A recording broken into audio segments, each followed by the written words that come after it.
साथी और बहनों भाइयों, मैं छत्तीसगढ़ में काम करता हूँ। महात्मा गांधी ने कहा था कि अगर भारत अंग्रेजी विकास का मॉडल अपनाएगा तो एक दिन भारत को अपने ही गांव पर हमला करना पड़ेगा।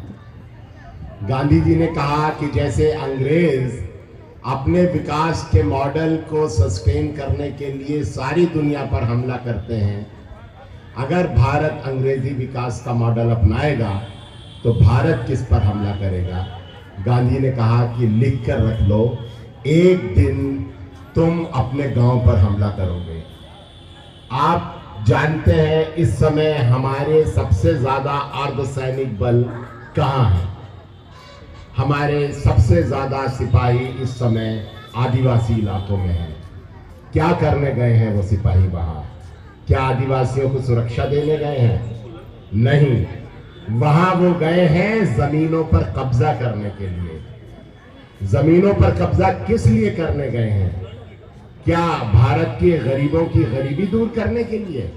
नहीं, वहां वो गए हैं पूंजीपतियों के लिए जमीनों पर कब्जा करने के लिए।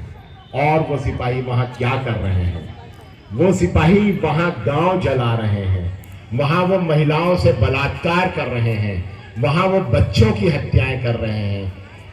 इसी साल 1 जनवरी को छत्तीसगढ़ की भाजपा सरकार ने एक 6 महीने की आदिवासी बच्ची को मां की गोद में गोली मार दी, मर गई वो। इसी हफ्ते 4 छोटे बच्चों को गोली मार दी गई है और 650 गांव छत्तीसगढ़ में जला दिए गए आदिवासियों के। 5000 आदिवासियों की हत्या कर दी गई उनकी जमीनें छीनने के लिए और कई हजार आदिवासी औरतों के साथ सिपाहियों ने बलात्कार किए। और ये बात मैं नहीं कह रहा हूं, भारत सरकार की संस्था राष्ट्रीय मानवाधिकार आयोग की रिपोर्ट कह रही है कि 16 आदिवासी महिलाओं के पास प्राइमा फेसी एविडेंस मौजूद है कि उनके साथ सिपाहियों ने बलात्कार किए। उसके बाद क्या हुआ? बलात्कार के बाद एफआईआर होनी चाहिए। उन एनएचआरसी की रिपोर्ट के बावजूद आज तक उन महिलाओं की एफआईआर भाजपा सरकार ने नहीं होने दी। हजारों महिलाएं हैं। मेरी स्टूडेंट सोनी को थाने ले जाकर एसपी ने नंगा किया, बिजली के झटके दिए और उसके गुप्तांगों में पत्थर भर दिए और उसका मामला सुप्रीम कोर्ट ने उठा के फेंक दिया। तो सारे देश में अभी पिछले दिनों मैं दिल्ली से बंबई तक साइकिल पर गया हूं, आदिवासी इलाकों से गुजरा हूं। पूरे आदिवासी इलाकों में आदिवासियों की जमीनें छीनी जा रही हैं। असल में पूंजीपति कभी भी रुकता नहीं है। उस पूंजीवाद का लक्षण ही ये है कि अगर वो रुक जाता है तो वो मर जाता है। इसे हमेशा फैलना होता है, एक्सपेंड करना होता है। इसलिए आज जो पूंजीपति आदिवासी इलाकों में जो सेनाएं भेजी गई हैं, इसको कहा जाता है hidden war of India. Bharat का छिपा हुआ युद्ध चल रहा है आदिवासी इलाकों में।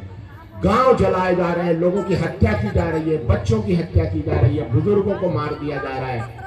मैं एक केस लेके आया था सुप्रीम कोर्ट में जिसमें 16 आदिवासियों को तलवारों से काट दिया था सीआरपीएफ ने। 2 साल के बच्चे का हाथ काट दिया था। वो अपनी माँ की गोद में था, माँ के सिर में चाकू मार दिया। जब माँ तड़प रही थी तब सिपाहियों ने उसके साथ सामूहिक बलात्कार किया। वो केस लेके मैं सुप्रीम कोर्ट आया। सुप्रीम कोर्ट ने उल्टा मेरे ऊपर 5 लाख जुर्माना लगा दिया कि तुम कोर्ट क्यों आए हो। तो ये इस समय ऐसी हालत है कि एक युद्ध चल रहा है जनता के खिलाफ। सरकार ने एक युद्ध घोषित कर दिया है पूंजीपतियों के लिए, जमीनें हड़पने के लिए। और ये युद्ध, बुरी खबर ये है कि युद्ध फैलेगा। ये जो पूंजीपति है ये आदिवासी इलाकों में रुकेगा नहीं। भारत के पूंजीपति का अगला निशाना भारत की एग्रीकल्चर है। अगला निशाना भारत के कृषि को हड़पना होगा।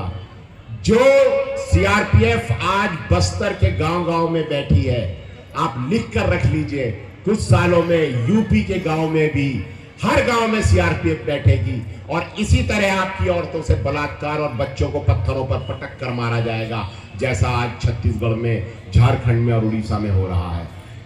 वॉर आपके दरवाजे पर पहुंचने वाली है, युद्ध आपके दरवाजे पर हो आएगा।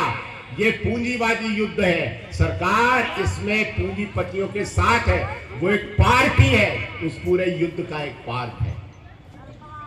और मैं तो कहता हूं, मेरा आश्रम था, 16 एकड़ का आश्रम था।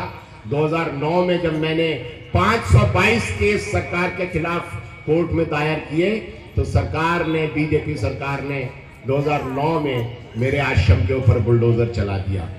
मैंने कहा कोई बात नहीं, हम लड़ाई जारी रखेंगे।